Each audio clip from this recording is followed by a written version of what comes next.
question comes from Andy Martino. Hi, Jacob. How'd you feel both during and after the sim game on Sunday? Now that you've thrown a number of times, is this back issue just totally in the past and fine now? Yeah, I would say it's totally in the past. The other day felt really good. Got on the mound again today for, I think I threw 13 fastballs, and then getting on the mound again tomorrow. So everything's in line. I think just as long as tomorrow goes well, should be in line and hopefully start opening day. Did you lose anything at all in your ability to stretch out and prepare by having that one inning start, or is that going to be? You just had so little time in spring training generally, or is that something that by the time you get to opening day, it won't matter? I kind of wish I would have had. I threw 60 the other day. I think that may put me in line for 85. I feel like if I wouldn't have come out in the first, I could have been in line for maybe 100 pitches. But that's something we'll discuss and just kind of see how the game goes, how I feel. I feel like my arm's in good shape, so if things go as planned, maybe see if I can stretch it up to the 90-95 mark. Thanks. Our next question is from Justin Toscano. Hey, Jake, as you've done it, how would you describe getting the ball on opening day and pitching? It's an honor. It's awesome, to be out there for the first game. And it's something that means a lot, and definitely something that I enjoyed doing and, hopefully get it this time. Do you think it'll feel a little weird to get out there and not kind of feel that palpable energy from the fans? I think for me, when somebody steps in the box, I want to get them out. Even in the sim game I threw the other day, those are my teammates, but I wanted to get them out. That's kind of it. You definitely feed off the fans. It's going to be a little different, but I think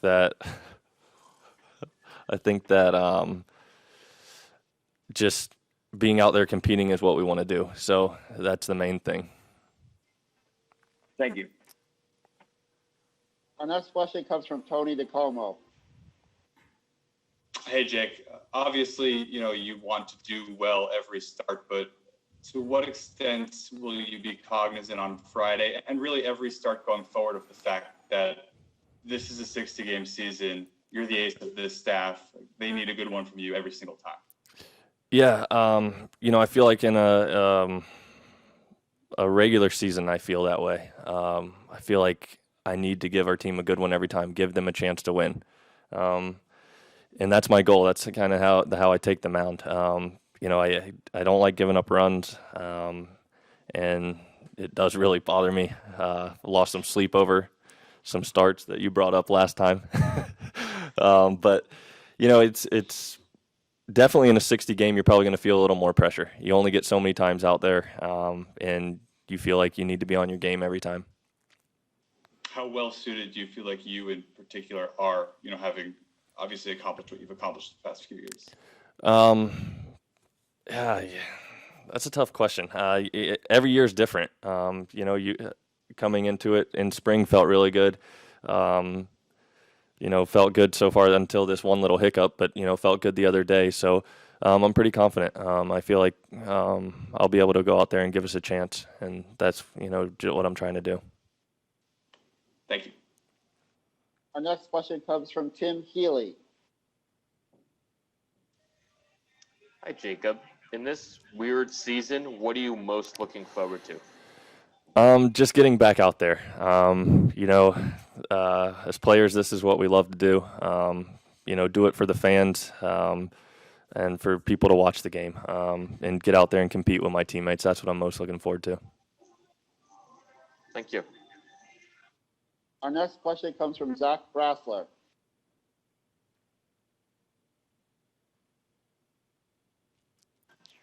Hey, Jake, what's going to be like on the mound and you see the cardboard cutouts over there? I mean, what have you thought of them so far? And just how different is it going to be when, you're not really hearing anything and, there are no fans in the stands? And yeah, it's definitely going to be different. the cardboard cutouts are actually pretty good. You know, walking in the other day, I was actually looking at them, looking around. But like you said, not hearing the noise from the fans, you really feed off that. You know, we play this game because we love it and for the fans. So it's definitely going to be a little different. But you know, people will be at home watching. So knowing that and then just going out there and competing is the main thing. Our next question is from Steve Gelbs. Hey, Jake, you know, just talking to Tony a little bit before about the sprint of this season. Given the fact that it is so different, and you know you're not going to reach 200 innings, you're not even going to come close to that. Is there any part of you that wants to do things a little differently? Do you want to try and push past the normal 100, 110 pitches and see if you can go even deeper, just given the fact that the possibility for innings is going to be so much different than in the past? I haven't put much thought into that. You know, I think the goal always is to go out there and try to complete a game in around 100 pitches. So, you know, that's how I take the ball. I want to be out there all 9. And, you know, it doesn't always work out like that. But haven't thought about that too much as far as where pitch counts could go due to, you know, less innings. You know, I think that'll be a discussion to be had as the season goes on. Thanks. Our next question comes from Mike Puma.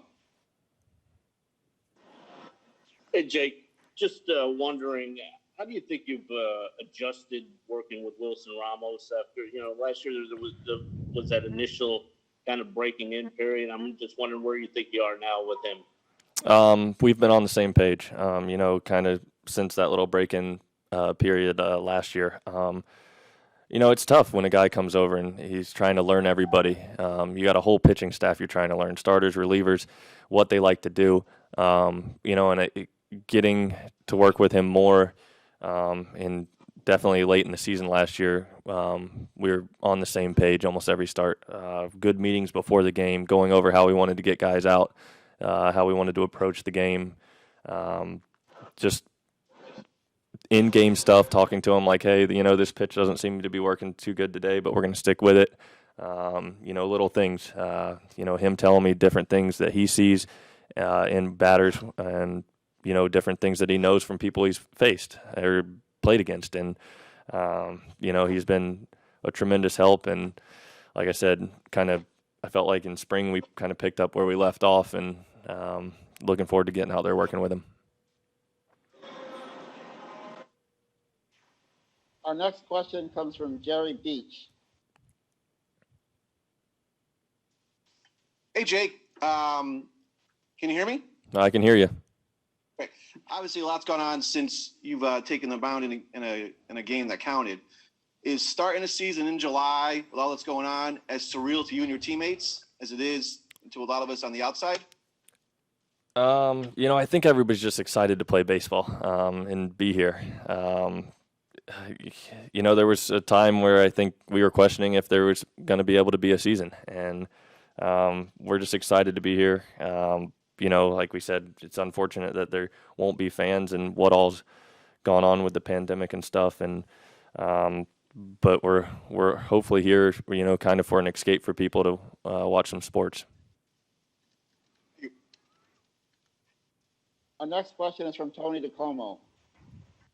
Jake, when you first came up, you know, it was you, it was Harvey, it was Wheeler, it was all of those guys. You know, as the years have gone by and those guys have left, you've accomplished what you've accomplished. How much more of a responsibility do you maybe feel now for the fortunes of this team overall than you might have a few years ago? I feel like it hasn't changed too much for me. I feel like I put a lot of pressure on myself to go out there and perform. Like I said, I've lost a lot of sleep over some games, dwelling on them, thinking what I could have done different.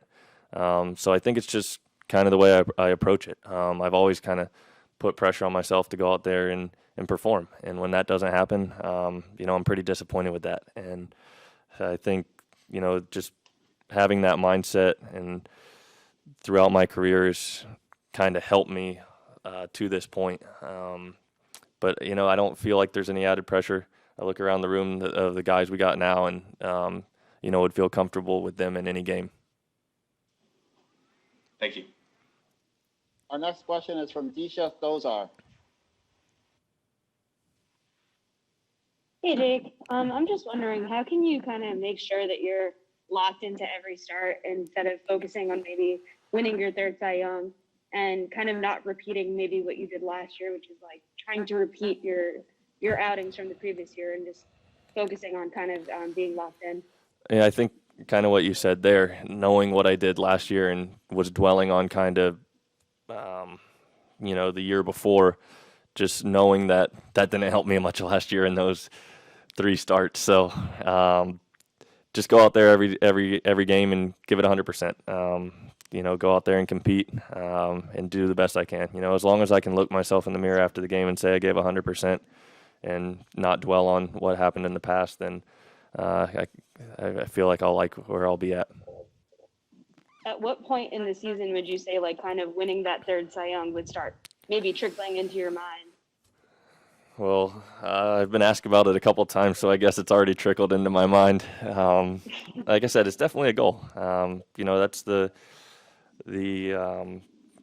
that's the goal. As a starting pitcher, that's a personal goal. Team goals, most importantly, is to win a World Series.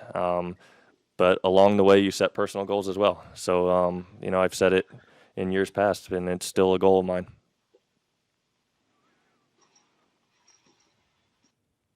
The next question is from Zach Brassler. Hi, Jake. Not sure if you saw last night the Giant players and their manager took a knee, as a sign of peaceful protest. I was just wondering if that's something you could see any guys on the Mets doing and what you would think of it. Honestly, haven't really talked about it too much. It's everybody's choice of what they do. I respect the decisions of what people decide to do, and I think that's the beauty of this country. You're allowed to make choices, and like I said, I respect my teammates. Those guys are like family. You're around them a lot, and I respect all their decisions, and just look forward to getting out there and competing with them. Jacob, thank you very much for your time this afternoon. Thank you.